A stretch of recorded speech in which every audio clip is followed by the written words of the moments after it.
Highly sensitive person, HSP. aka sensory processing sensitivity.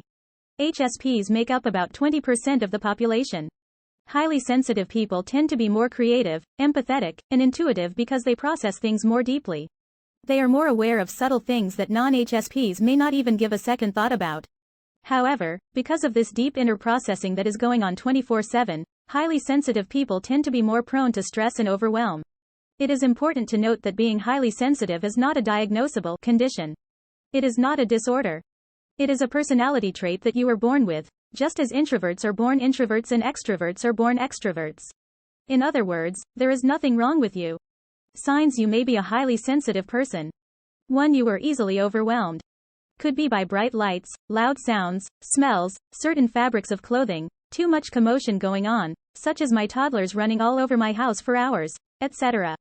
2. You feel rattled when you have to do a lot in a short period of time. You may feel flustered, overwhelmed, and even annoyed when you have to do too many things at one time. Even when technically you have enough time to get everything done. The pressure and uncertainty of possibly not getting it all done is highly stressful and overwhelming. An example of this could be test anxiety. I had this real bad when I was in school and college and failed nearly every test I took. And it wasn't because I didn't know the material. It was because the test was timed, and this skyrocketed my anxiety. 3. You are quickly depleted on busy days. At the end of a hectic day, you feel the need to retreat to a quiet dark room alone. HSPs have to be mindful of their energy points throughout the day. Burning all points by 10 a.m. will make for a long and stressful day. 4. You notice everything. And I really mean everything. Things in your immediate environment that others may not even give a second glance. Emotional cues of others. That pretty flower growing between the rocks. Smells. Other people's moods. Everything. 5. You are deeply moved by beauty. This could be works of art, nature, a kind person you've met. Or even a moving commercial can bring you to tears. 6. You make it a high priority to arrange your life to avoid upsetting situations. Because upsetting situations don't feel good and you're not sure you can handle the overwhelming feelings that come along with them. 7. You avoid conflict at all costs. Many highly sensitive people feel unable to express concerns and feelings due to fear of how the other person will react. And therefore you avoid conflict, which leads to resentment. You may even do or say anything just to keep the peace. Saying no is difficult for a lot of HSPs. 8. You avoid violent movies or shows. Violence and cruelty of any kind hit you as if it's happening to you personally and can have you shaken for days, weeks, months. This goes for true crime shows and/or moving documentaries.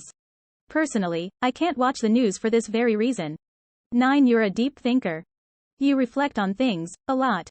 Sometimes to the point of ruminating and stressing over past events as you think of things you shoulda, coulda, woulda done differently. Highly sensitive people are more prone to negative thinking because of this. 10. You have a hard time making decisions. You may feel the need to research all possible pieces of the decision, which can lead to analysis paralysis, being stuck in, I must know more before I can make a wise decision mode. Fear of making the wrong decision can have you stuck and often leads to making no decision at all. 11. You are a perfectionist and/or a workaholic.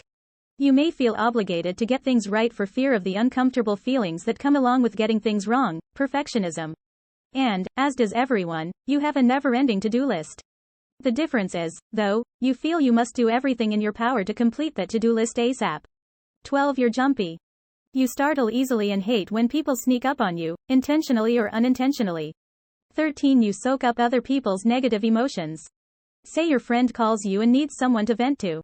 After the conversation, after you hang up the phone, you walk away, feeling her struggles as if they are your own. Absorbing other people's feelings is common for HSPs. 14. Low pain tolerance. Many HSPs are more sensitive to physical pain. 15. Change is hard. Change can be difficult for anyone. But for highly sensitive people, change means disrupting current routines and increasing the already overwhelming amount of day-to-day stimulation. Even positive changes can cause high stress for an HSP, such as a new job or new relationship. 16. Sensitive to caffeine and alcohol. A cup of coffee can actually be too much for some HSPs and can increase anxiety and jitters. Many HSPs have a low tolerance for alcohol, as one glass of wine is enough. 17. You take criticism very personally. Even constructive criticism. Criticism feels like a knife being driven directly into your self-worth. And after taking a critical hit, you may feel down about it emotionally for days, even weeks, unable to focus on anything else. 18. You are an overachiever. You have always tried to do and be the best, and a lot of times, you are top grades in school, best among your coworkers and colleagues, a high achiever who always gives things your all. And ironically, even after achieving the highest of the highest, many HSPs still feel there is something missing and are lacking fulfillment. 19. You worry about what others think of you a lot, and often will decline social meetups, speaking up during a meeting, or even inviting someone to your house for fear of possible judgment. 20. You suck at sleeping. Highly sensitive people are stimulated quite easily, which can include things like temperature, noise, textures, and direct environment. All of this stimulation can keep HSPs wound up and sometimes even cause stress and anxiety. This combination can make it hard to relax, fall asleep, and stay asleep. 21. You've always felt odd, or just different, or like something is wrong with you, or like, why does everyone else seem to be able to live their lives with less stress and be able to handle more, yet I flip out and cry over the simplest things? You've been called or always feel like you are too sensitive, or too emotional, or need to just get over it. Many HSPs were labeled as shy or sensitive as a child. Well, my friend, I am here to tell you there is nothing wrong with you. Your sensitive trait is needed in this world, because think about it. What would the world be like without the deep thinkers? What would it be like without people with deep levels of empathy? And what would it be like with low levels of compassion? As a highly sensitive person, you feel things deeply. These can be positive and negative things. During the highs, you are soaring. And during the lows, you are really low, and this can increase stress levels as well as impact other areas of your life, such as relationships and work, life performance. Having a wellness plan in place that is customized to your specific HSP personality characteristics, because not all HSPs are alike, can be a proactive solution to decreasing stress and overwhelm as you live a life that is better suited to your personality.